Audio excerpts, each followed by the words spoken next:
اگر خدا کی کتاب ہونے کی وجہ سے بے مثل، اگر خدا کا کلام ہونے کی وجہ سے بے مثل، تو خدا کا کلام توریت بھی، زبور بھی، انجیل بھی، لیکن جب بات آتی ہے تو ہر مومن کہتا ہے نہیں نہیں، قرآن خدا کی بے مثل کتاب ہے۔ بے شک سبحان اللہ۔ کوئی ایسی وجہ ہے جو قرآن کو بے مثل کہا جائے؟ آج وہی وجہ پتہ لگا۔ سنو، توریت خدا کی کتاب، زبور خدا کی کتاب، انجیل خدا کا کلام، لیکن اس قرآن کو جو بے مثل کہا جا رہا ہے اس کی وجہ یہ ہے کہ اس قرآن کو نسبت میرے مصطفیٰ سے ہے۔ تو جس طرح میرا نبی سارے نبیوں میں بے مثل ہے، ویسے اس کا لایا ہوا کلام سارے کلاموں میں بے مثل ہے۔ سبحان اللہ۔ نعرہ تکبیر، نعرہ رسالت، جلسہ دستار بندی، خاندان مصطفیٰ، ماشاءاللہ سبحان اللہ سبحان اللہ۔ جس طرح میرا نبی سارے نبیوں میں بے مثل ہے، ویسے ہی اس کی لائی ہوئی کتاب ساری کتابوں میں بے مثل ہے، ویسے ہی اس کا لایا ہوا کلام سارے کلاموں میں بے مثل ہے۔ اب یہیں سے ایک گوشہ اور ابھر کر سامنے آتا ہے کہ جس کو میرے رسول سے نسبت ہوئی وہ بے مثل ہو گئے، جس کو میرے آقا سے نسبت وہ بے مثل، وہ باعظمت۔ توجہ، قرآن کو نسبت قرآن بے مثل، حدیث کو نسبت حدیث بے مثل، صحابہ کو نسبت صحابہ بے مثل، اہل بیت کو نسبت اہل بیت بے مثل، جس کو میرے رسول سے نسبت وہ بے مثل۔ ابو بکر کو نسبت تو ابو بکر صداقت میں بے مثل، عمر کو نسبت تو عمر عدالت میں بے مثل، عثمان کو نسبت تو عثمان سخاوت میں بے مثل، علی کو نسبت تو علی شجاعت و طہارت و نجات۔ بے شک سبحان اللہ۔ جس کو میرے رسول سے نسبت ہوئی وہ بے مثل، وہ باعظمت۔ 12 تو ہر مہینے میں 12 ہے، 12 تاریخ تو ہر مہینے میں ہے، لیکن اس 12 ربیع النور کو میرے مصطفیٰ سے نسبت تو یہ 12 باعظمت۔ میں تو اکثر کہتا ہوں ہم سنیوں کے پاس جشن 3 ہیں، ہم سنیوں کے پاس محفلیں 3 ہیں، کیا بات ہے۔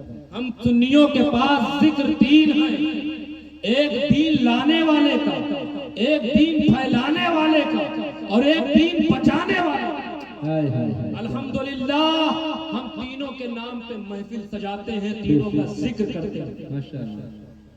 اور کچھ ایسے ہیں جو تینوں سے محروم ہیں۔ سنو، ہم جشن میلاد مناتے ہیں صرف یہ بتلانے کے لیے کہ ہم اس رسول کا جشن مناتے ہیں جو رسول دین لانے والا ہے، جو رسول دین لانے والا ہے۔ اور غوث اعظم کا عرس، غریب نواز کا عرس، محبوب الہی کا عرس، مخدوم اشرف کا عرس، ان اللہ والوں کا عرس اس لیے مناتے ہیں کہ یہ دین پھیلانے والے ہیں، اور ذکر حسین اس لیے کرتے ہیں تاکہ پتہ لگ جائے کہ کربلا کا امام دین بچانے۔ سبحان اللہ سبحان اللہ، زندہ باد سبحان اللہ، ماشاءاللہ۔ ہم تینوں کا ذکر کرتے ہیں، تینوں کے نام پہ محفل سجاتے ہیں۔ کچھ ایسے ہیں جو تینوں کی بات آتی ہے تو شرک و بدعت کے فتوے لے کر دوڑنا شروع کر دیتے ہیں۔ شرک ہے، نہ انہیں شرک کی ڈیفینیشن معلوم ہے، نہ انہیں بدعت کی ڈیفینیشن معلوم ہے، نہ انہیں حرام۔ بس 40 دن جاتے ہیں، انہیں سکھا دیا جاتا ہے، سمجھا دیا جاتا ہے، وہی رٹ رٹ کے آتے ہیں۔ اور پھر ان لوگوں کو ملتا کون ہے؟ سیدھے سادے لوگ ملتے ہیں جو ٹھیلا چلا رہے ہوں، جو رکشہ چلا رہے ہوں۔ ارے کبھی ہم لوگوں سے ملیں تو کلئی کھل جائے گی۔ یہ سیدھے سادے لوگوں سے ملتے ہیں جن کو زیادہ علم نہیں ہوتا۔ ایک گاؤں میں آ کر لوگوں سے سمجھا رہا تھا کہ اے بزرگوں کی بارگاہ میں جانا شرک ہے۔ کیا ہے؟ شرک ہے۔ میلاد منانا شرک ہے، نیاز کرانا شرک ہے۔ ایک سنی بیٹھے اس کی شرک سن کے سرک گئی تھی۔